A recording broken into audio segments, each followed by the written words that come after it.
I'm happy that we've got so many folks joining us and interested in our conversation today. I'm Matt Jensen, and this is affectionately called Thursdays at 3 because that's when we're holding it. And it's one of many sessions we've had now related to how to implement new technology of any kind, really, at the point of care.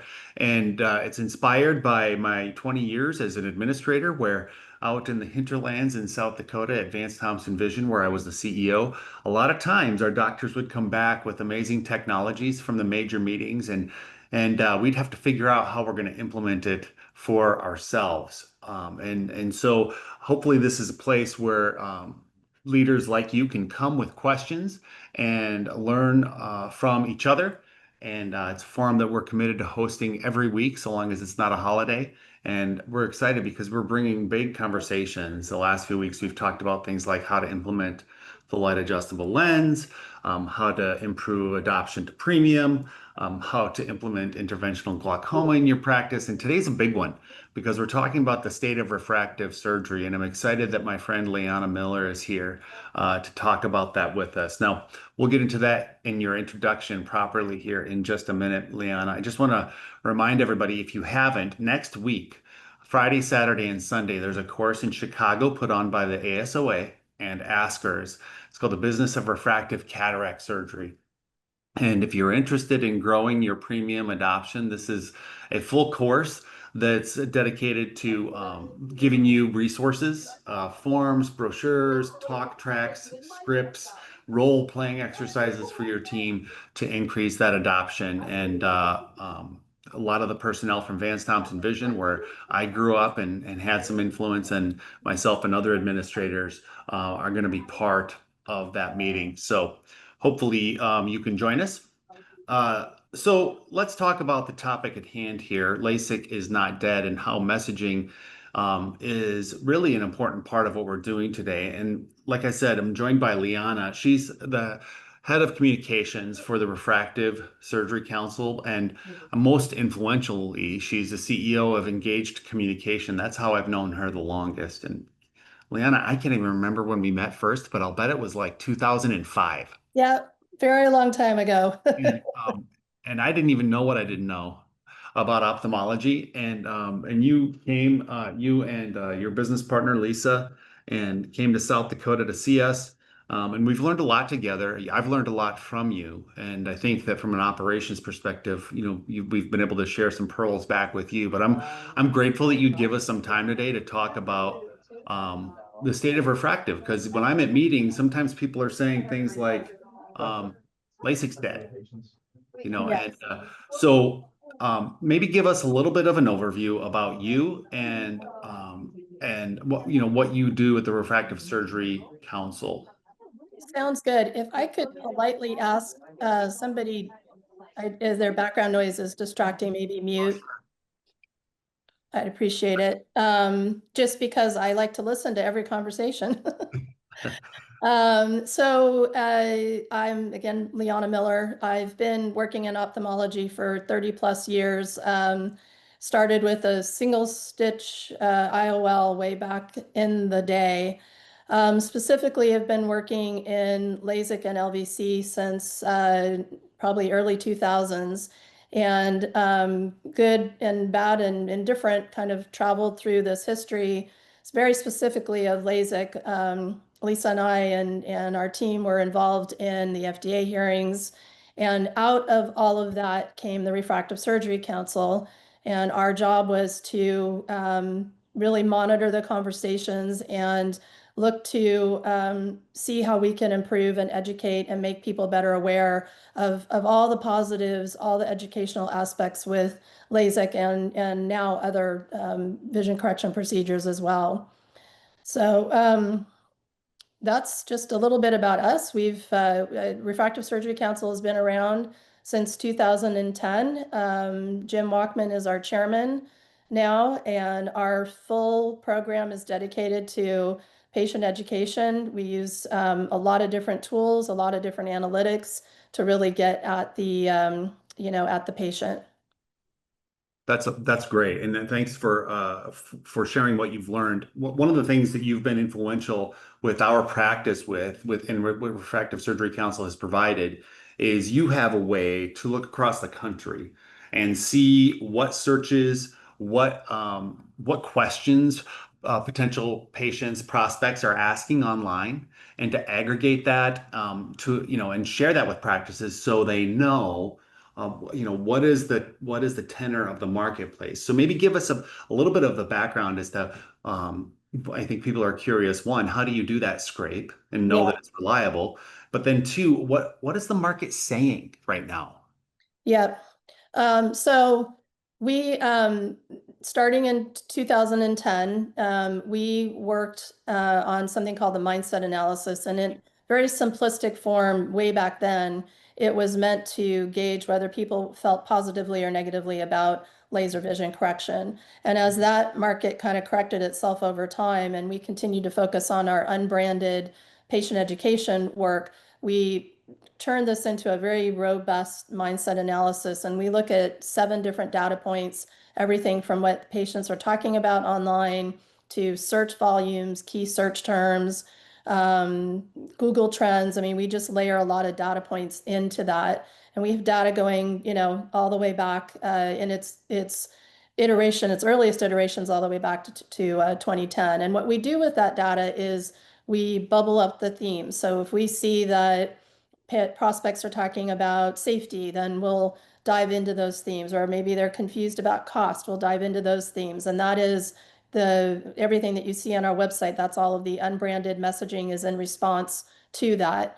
Um, in the past year, what we've been able to do with our mindset analysis data is to take one of our data points and not just bubble up the themes, but actually dive into the themes. And so in Q1 and Q2, we've been taking different slices of our mindset analysis data and seeing what questions do they have?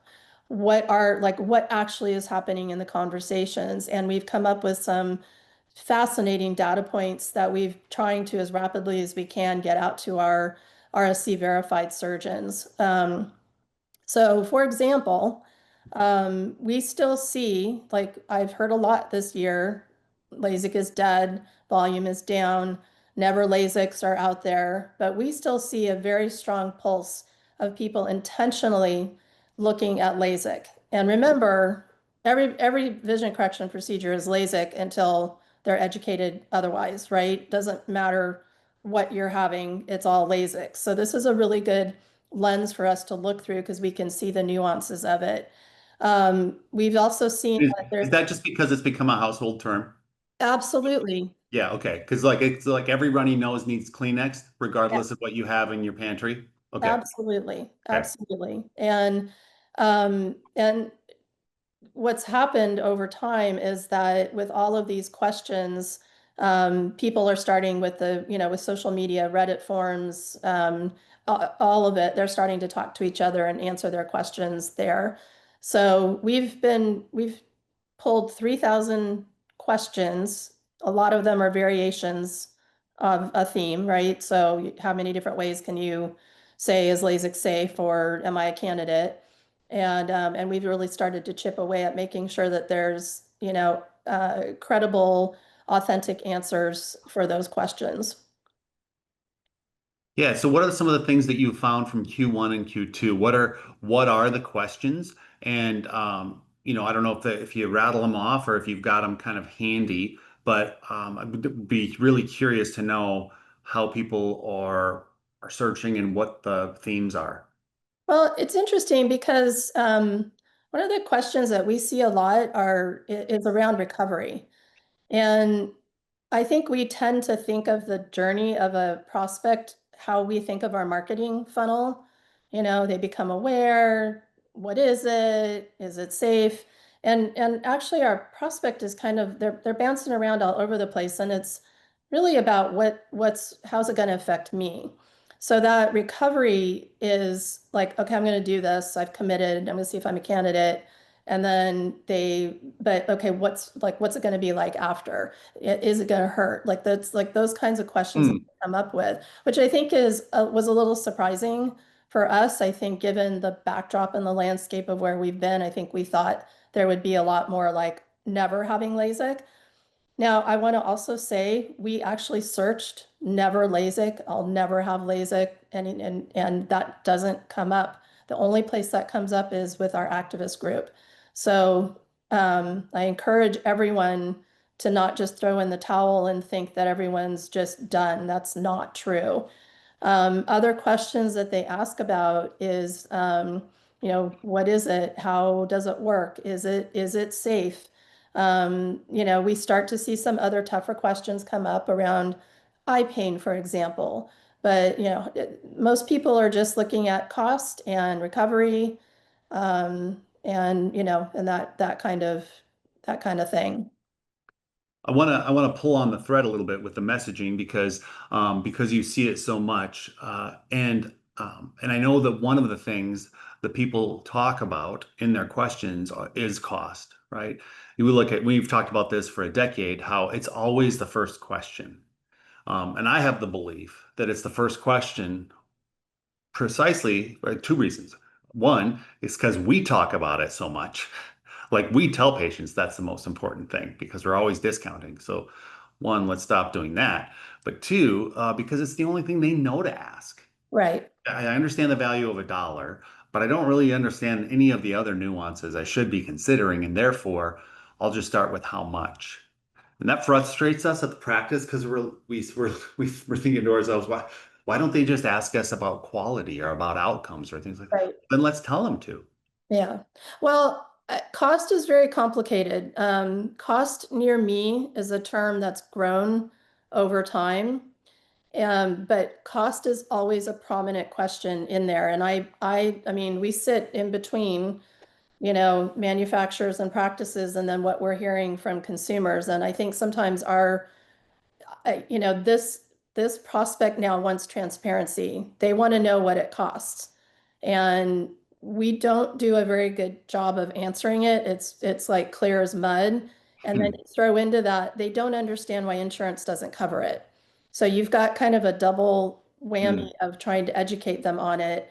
mm, I think there's been a little bit better job of with Smile and ICLs and LASIK. At least there's a little bit better job of ranges. It's this to this per eye.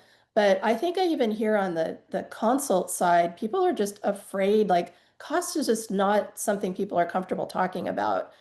So it's not what we can do in our patient education is to give ranges and to talk about it and to tell prospects how to talk to the practices when they're in that consult. So we really try to educate them what to ask, what are they getting, what are different options. We really try to really try to show that.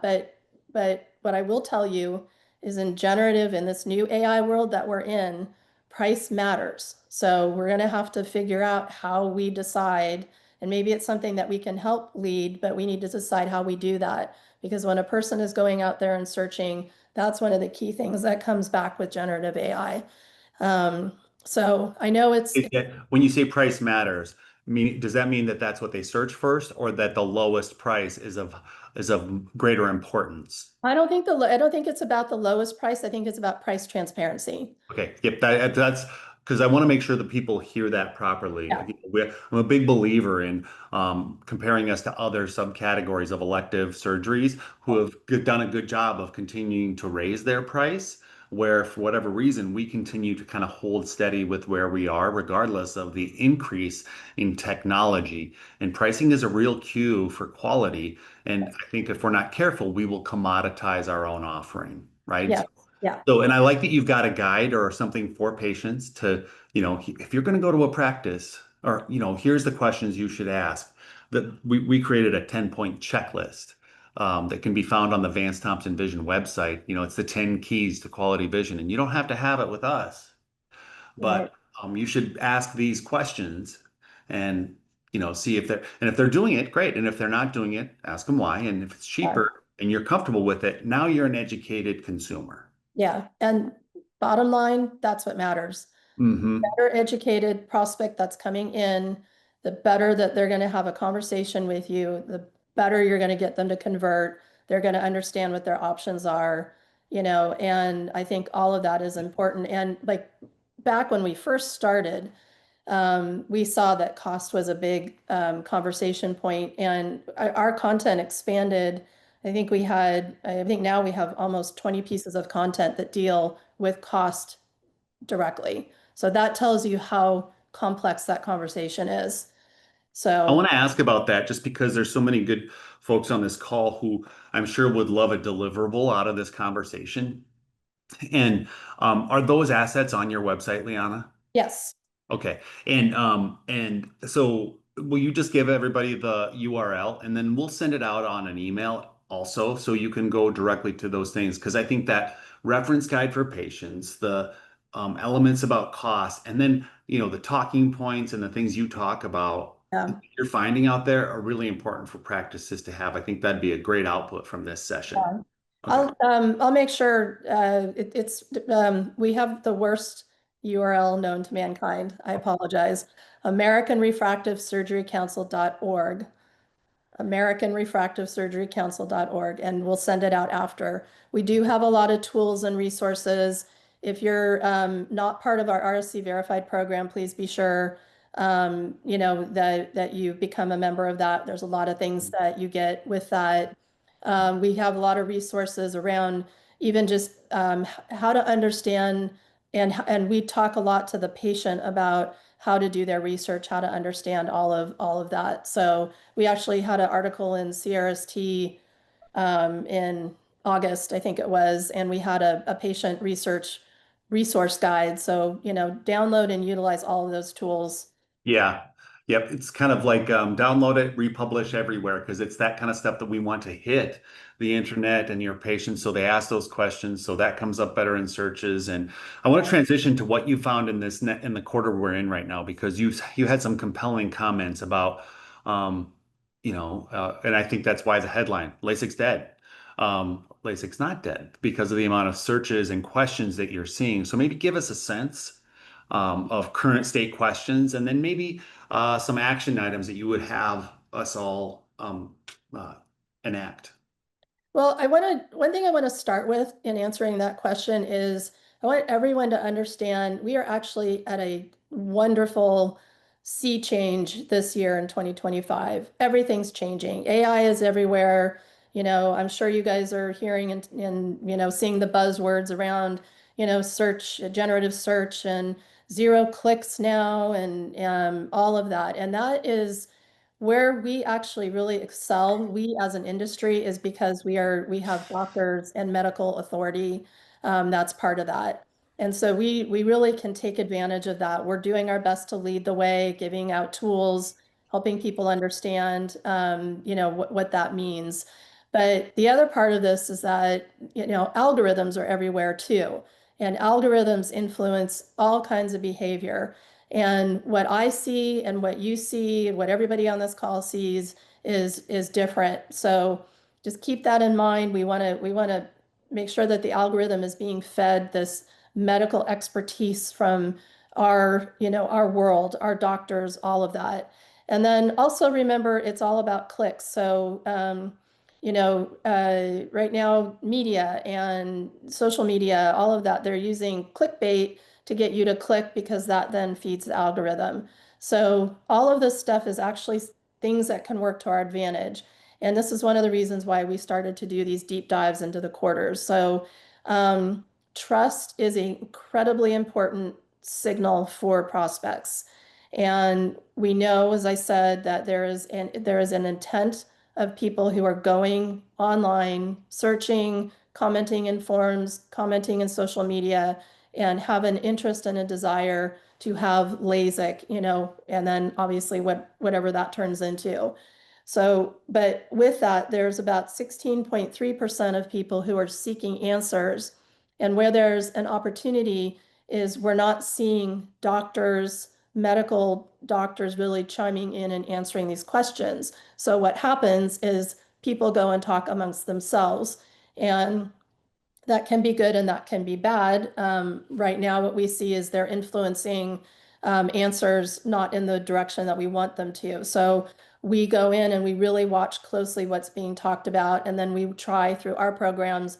Well, we for sure get it onto our website, and then we try to push out this intelligence and this knowledge and these resources out to as many practices as we can. And that, I can't say this enough, our secret sauce in today's world is the medical expertise and the trust that then follows from the medical doctors. So don't ever lose sight of that. You can have the best marketing in the world, the catchiest social media videos.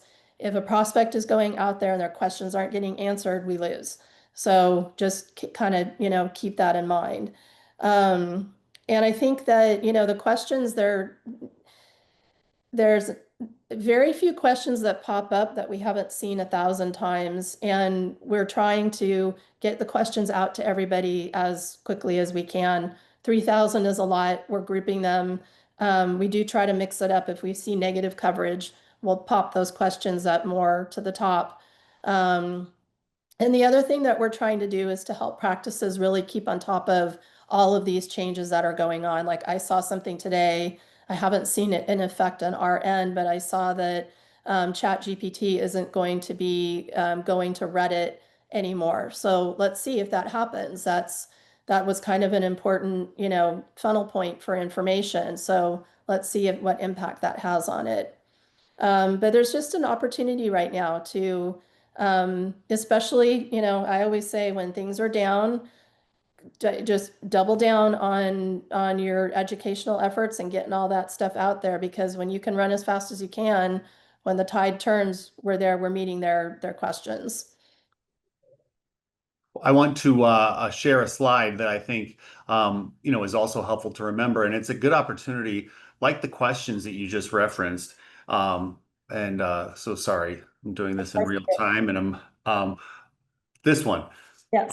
And so, so there's all this chatter out there, and there's still a bunch of interest for LASIK, but are we responding to the questions that they're putting out there? Or are they going off to kind of their own groups and having those conversations? And by the way, the naysayers to our great technology, um, they do have the time and are very responsive in those groups. And so it's really important that we're the ones, because we're the ones with the right answers, that we engage and answer those questions.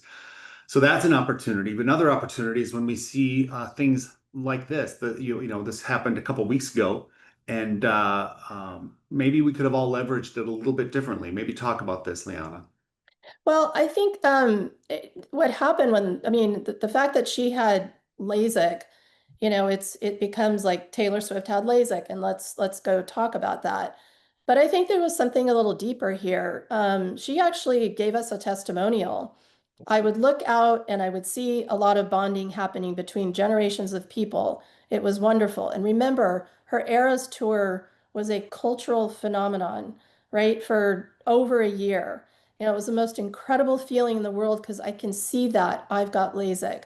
I have incredible vision. So it wasn't just the I've got LASIK, I have incredible vision. It was this testimonial. It was that emotionality that she delivered that was just remarkable.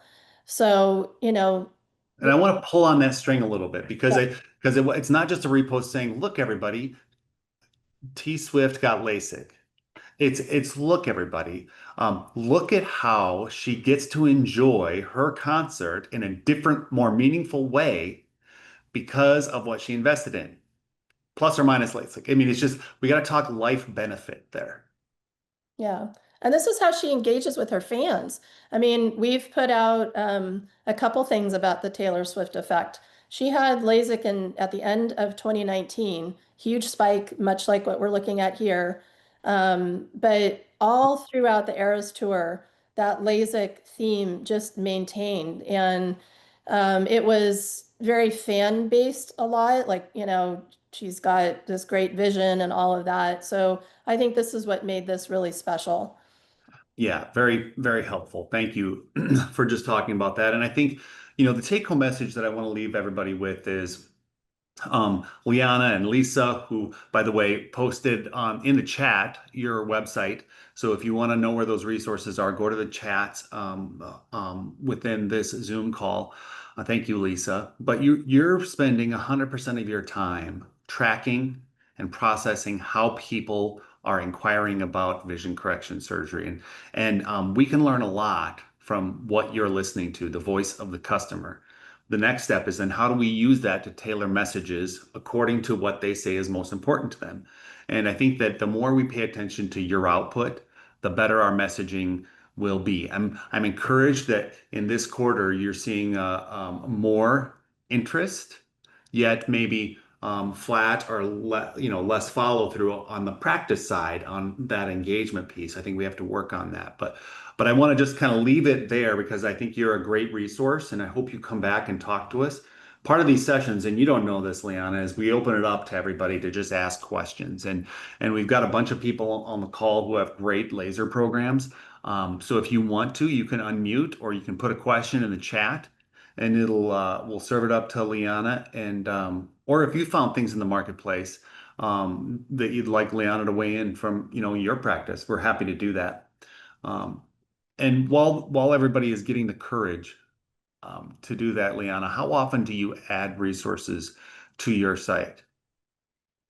Gosh, pretty regularly. I mean, there'll be periods where we're adding something every day, and then sometimes we're working on, an issue or, a particular message, and we're out working in other sites. But our content is pretty fresh.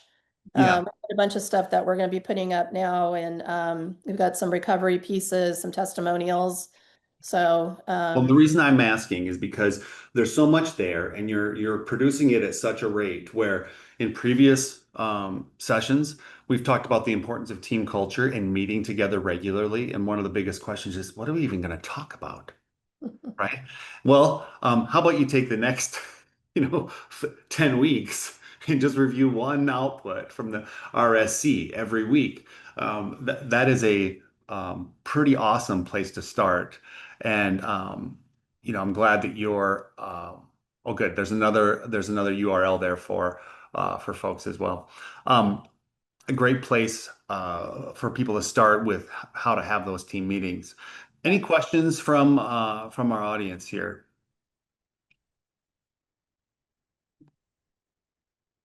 Lisa, I know you're working closely and crunching the numbers with Liana every day. Thanks for tuning in. Any comments you have related to what you're seeing in the marketplace and what patients are asking?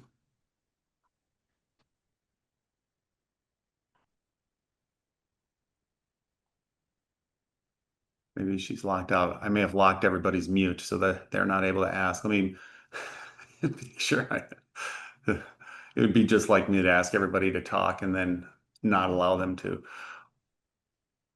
I see she's unmuted. Maybe she can. Okay. There you go. Yeah, Lisa, any commentary on that? Oh, wait, here we go. I think I figured it out. I, Nice. I've broken through. No, I think that one of the things that I'm reacting to is understanding the difference between education and marketing. That they are very different, and the type of activity that we're talking about, um, understanding this consumer is skeptical and actually isn't necessarily going to react to marketing the way that we intend them to. And in order to establish trust, which is what we need from them, what they need from us as well, it's about separating those two activities and understanding that that expertise needs to stand on its own outside of a call now for a consult conversation. I think that when you're responding to questions like, is this going to hurt, which is something that we see, I'm scared, how do I get over that fear? I really want it, but I'm afraid. And our premise has always been that it's about being informed. Information is what combats fear. Hmm. So that's kind of the things that I've been thinking about while I've been listening. Yeah, I think that's a really important point. The education versus the marketing. If they're going to ask a question about, does this hurt? How long might I have to miss for work? Some of those, what are outcomes typically like? The answer maybe shouldn't be. Well, if you come in for a consultation, we can answer questions like that. Correct. Let's answer the question, and then say, something like, and there's a lot more questions you probably have. Happy to answer them here, or that's also why we don't charge for our consult. Exactly. So parlaying it over to an ask, but make Yeah. sure we do what they said first. And yeah, I think that there's also the reality that the coin of the realm for them is also time. It's not just about money. So Hmm. the fact that they're able to gather their information without spending their time in the car, paying for parking, getting in, that matters to them. Yeah, that's a really good point as well.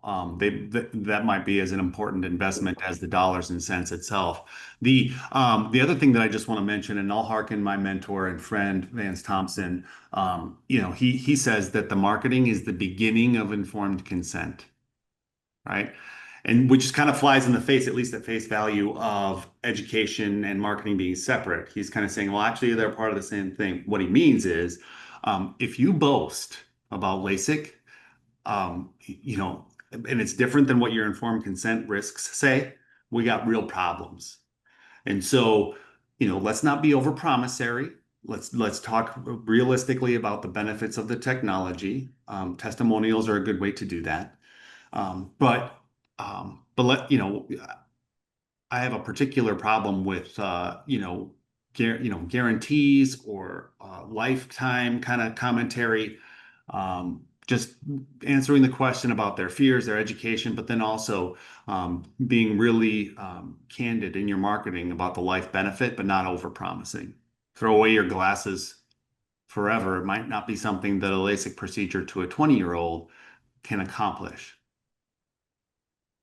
Excellent point. Got another question here. As you're looking at the marketplace, are you seeing um, interest in LASIK in general, or are you seeing market interest in alternatives such as RLE, ICL, SMILE, etc.? So again, everything that we look at is through the LASIK lens. We are seeing, so because that's where the volume is, so that's where we get the volume of information. We do a lot of additional monitoring and looking at different conversations that are happening. We are following RLEs. And interestingly, we look through the light adjustable lens, into that conversation. So we have to find where the volume is in order to get the insights or to lead us then down into other places. Hmm. We are seeing an increase in some discussion of alternatives. So that's, yes, that does come up. People will ask about it. PRK comes up a lot. Sometimes it comes up because they've gone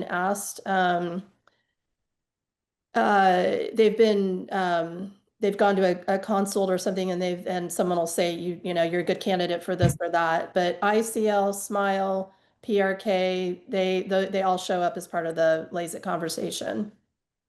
Yeah, and I think it's important to have that be part of your messaging as well. So, for example, of course, we're going to talk about laser vision correction, but our messaging now talks about, there's some because the technology, while there's been great advancements in the consumer's mind, it hasn't changed in 20 years. Exactly. Yeah. So we have an opportunity to talk about what's new, and that is an important piece of marketing. Yeah. So there's a lot of great options for vision correction today, such as, in addition to laser vision correction. Yeah. That's why we're I holding want a to seminar about it, right? Yeah, I want to say something about that too, because Yes. we tend to be shorthand, speak about LASIK. We are huge proponents. Like, there is no better time for vision correction surgery than right now. There's so much innovation. There's so many options. There's options for different life stages. There's options. If you're not a candidate for this, you might be a candidate for that. And so you'll see when you look at our website that we are actually doing a lot of work on all of the procedures. We've got an RLE piece that's getting ready to go up. It's imperative that we don't silo all these different procedures, that we talk about options, because patient at 20 years old will be a different opportunity at 40, 50, 60 years old and vice versa. So we're doing a lot of work on that to really, make sure people know there's a broad tool chest available no matter what your vision needs. But, we tend to like, because we're looking through the LASIK lens, it's like, okay, here's what we see. Hmm.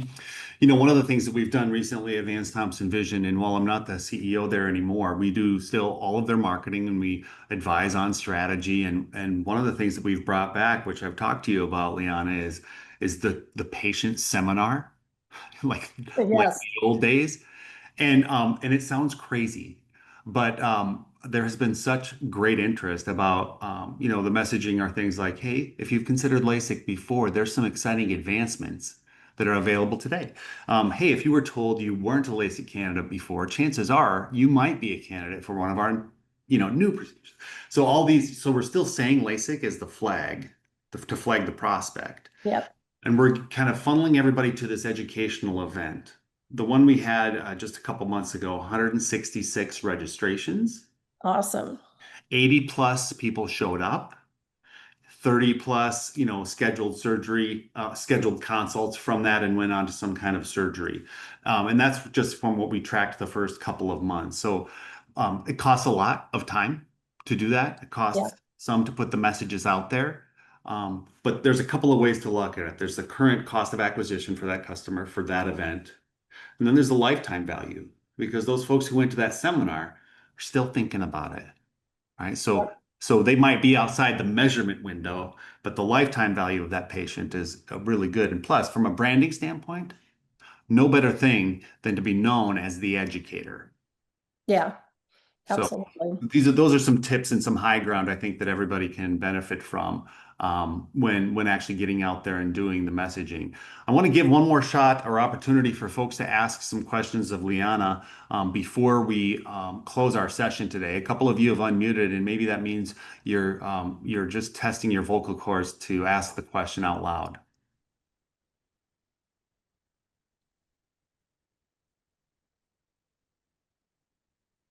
Okay. Well, either you're still on mute or we don't have any further questions, Liana. And first, I want to thank you for being on. I hope we get to do this. I would hope to do it maybe quarterly, because having a group of people who can hear right after you've looked at your quarterly analysis to then share that with really could be valuable. Yeah. The second thing is please go to her website. There really is no hook. It's just so important that we use those guides and those tools to build the program, get good information out there. And then, like always, just answer your phone and answer your texts and answer your social media inquiries. I think folks will benefit from us just being responsive. Uh, Yes. so, Thank, thanks for joining another session of Third Thursdays, Liana. thank you so much. Have Have a a, great week, everybody. have a great week. Talk soon.